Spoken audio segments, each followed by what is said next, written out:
Hello friends good morning আজি ভাবিলো আপোনালোকৰ লগত এটা মই মোৰ মৰ্নিং ৰুটিন শেয়াৰ কৰো কিন্তু মই অলপ দেৰিকে উঠো হেতু কাৰণে সব পুৰা পোহৰ হৈয়ে গৈছিলে মানে এতিয়ালৈকে বেটা স্কুল এডমিশন হোৱা নাই সৰু হৈ আছে আৰু মানুহজনৰো ৰাতিপুৱা ইমান টাইম মানে কাম নাথাকে হেতু কাৰণে মই অলপ দেৰিকে উঠো কাৰণ মই উঠিলে লগতে বেটা উঠিয়ে যায় আৰু ৰাতিপুৱা উঠি সদায় মই ইয়া বিছনাটোৱে মিলাব লাগে মই বুলি নহয় প্ৰত্যেকজনী হাউসৱাইফৰ এয়াই কাম থাকে আৰু ঠাণ্ডা দিনত বহুত দিগদাৰ লাগে ৰাতিপুৱা কাৰণ ঢেৰ কাপোৰ জাপিবলগীয়া হয় গৰমতটো ভাল একো নাথাকে ধৰক কিন্তু ঠাণ্ডা দিনত ব্ল্যাঙ্কেটো থাকে আকৌ আঠৰ ওপৰটো এক্সট্ৰাকে কাপোৰ ঢাকি ৰাখো আৰু গাৰু আমাক ঢেৰ লাগে কাৰণ বেটাকে 5টা মান গাৰু লাগে তাৰ দুই সাইডে মই গাৰু দি ৰাখো ৰাতি কাৰণ ভয় লাগে যদি ফটককে ঘুৰুতে যদি বেটাক লাগি যায় বুলি ভয়ও লাগে এটো কাৰণে তাৰ কাৰণে এক্সট্ৰাকে গাৰু ৰাখো মই আৰু এইখিনি কাম আজি আসলতে মই এনেহে কৰিলো বেটা আহি পেলা ঢেৰ পানী পেলাই দিয়ে মই আকৌ হলাব লগিয়াই হয় গুটেখিনি আৰু এই মোৰ ৰাতিপুৱা কাম উঠি পেলা সাফ চিকুন কৰা ঝাড়ু মৰা সবৰে কাম এয়াই থাকে বাৰু আৰু এইখিনিতে কথা এটা কৈ দিও আপোনালোকে যদি মোৰ চেনেলত নতুনকে আহিছে প্লিজ মোৰ চেনেলটো জেনে হলো সাবস্ক্ৰাইব কৰি লব যাতে মইও আগুৱাই যাব পাৰো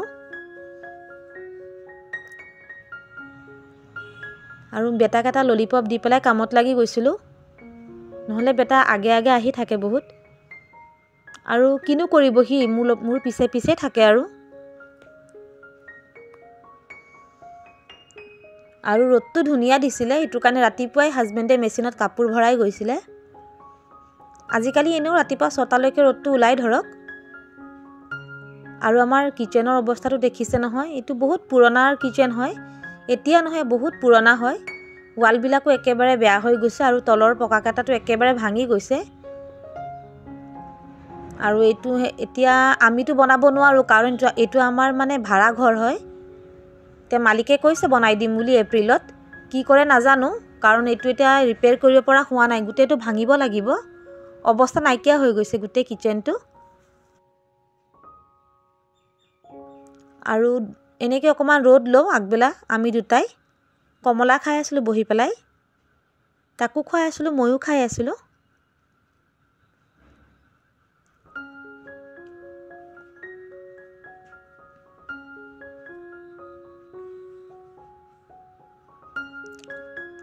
এয়া কাপোৰ ধোৱা হৈ গৈছিলে বেছিভাগ বেটাৰে কাপোৰ ধোৱা হৈছে তাৰ কাপোৰ ডেইলি ধুব লাগে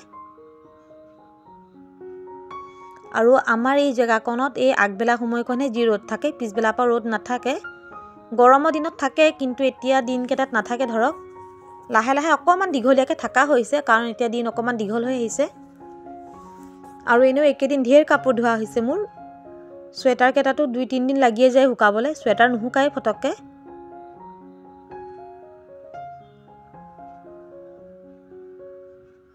আৰু এইবোৰ কাম কৰি আহি পেলাই বেটাৰ নখ কাটি দিছিলো হি নখ কাটিব নিদিয়ে মোক বহুত কষ্টত ফুসলাই পেলাই কাটিছিলো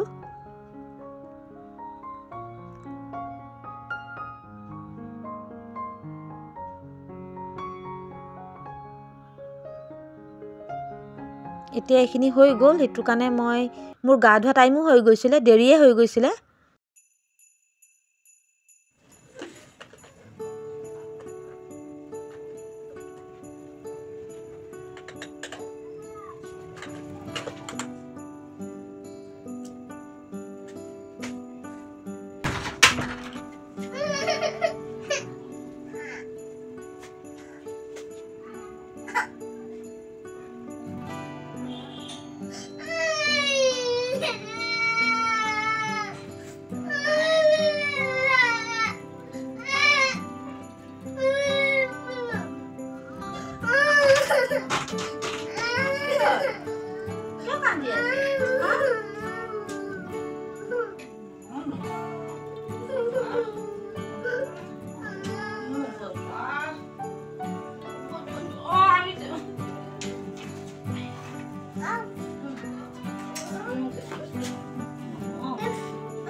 আৰু গা ধুই আহি পেলাই অকমান ৰেডি হৈছো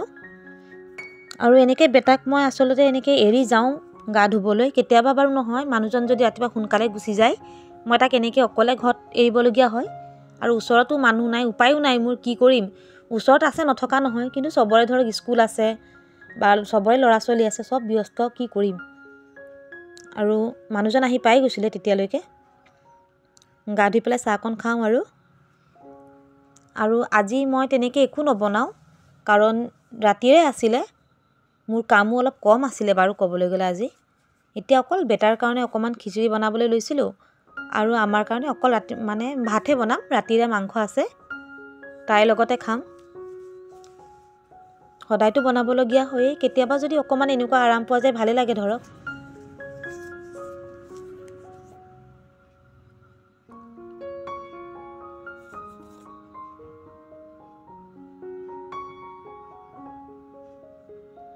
আৰু আৰাম বুলিনো কি ক'ব কওকচোন, আমাৰ হাউচৱাইফ কেইজনীৰতো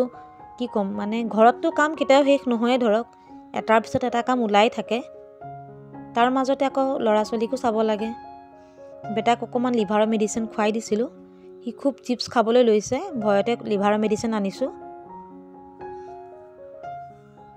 বেটাৰ কাৰণে খিচিৰি ৰেডি হৈ গ'ল।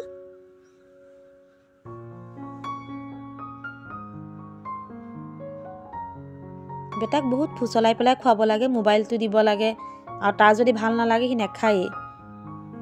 তাক যদি মই খুৱাই লওঁ মোৰ একদম আজৰি হোৱা যেন লাগে।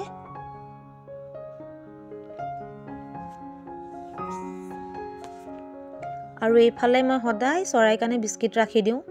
বিস্কিট হওক বা যিয়ে হওক, যি থাকে আৰু তাকে ৰাখি দিওঁ। আৰু এইজোপা বগৰী গছ হওক আমাৰ একেবাৰে ঘৰৰ লগতে, বহুত ডাঙৰ আৰু ঢেৰ বগৰী লাগিছে, আৰু বগৰীখিনি খুব ধুনীয়া, পূৰা মিঠা।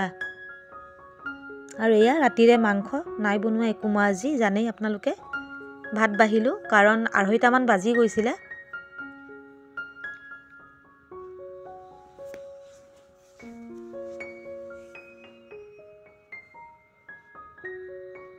আৰু এয়া আচাৰ হয়, এয়া চকলা টেঙা বুলি কৈছে, মই ইমান চিনি নাপাওঁ, কিন্তু এয়া মই নাৰ্চাৰীৰ পৰা আনিছিলোঁ কিনি পেলাই, তাৰ পৰাই ছিঙি পেলাই হাজবেণ্ডে বনালে। মই ফটাফট ভাতখিনি খাই ল'লোঁ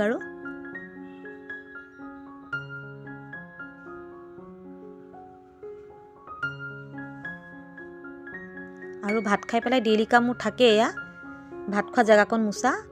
আৰু এই গেছখিনি মুচি পেলাই চাফা কৰা, আৰু বাচন ধুব লাগে। বাচনখিনি কেতিয়াবা নুধুওঁ, কিন্তু যিমান পাৰোঁ ধুই ৰাখোঁ, নহ'লে গধূলিকৈ বেছি মোৰ এলাহ এটা লাগি যায়। আৰু এইখিনি কৰাৰ পিছত অকণমান টাইম মই আৰাম পাওঁ। এতিয়া এই দুপৰীয়া বাচনখিনি মই ধুই ৰাখিছোঁ।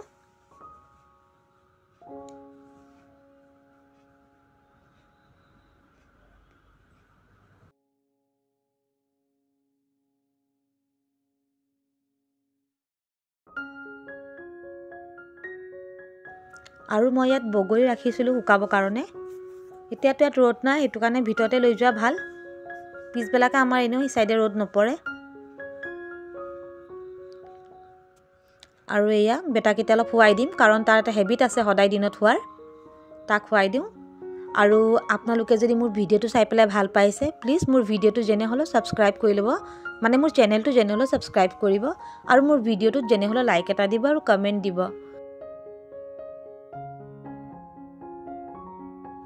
আৰু আপোনালোক সকলোকে মোৰ ভিডিঅ'টো চোৱাৰ বাবে বহুত ধন্যবাদ জনাইছোঁ।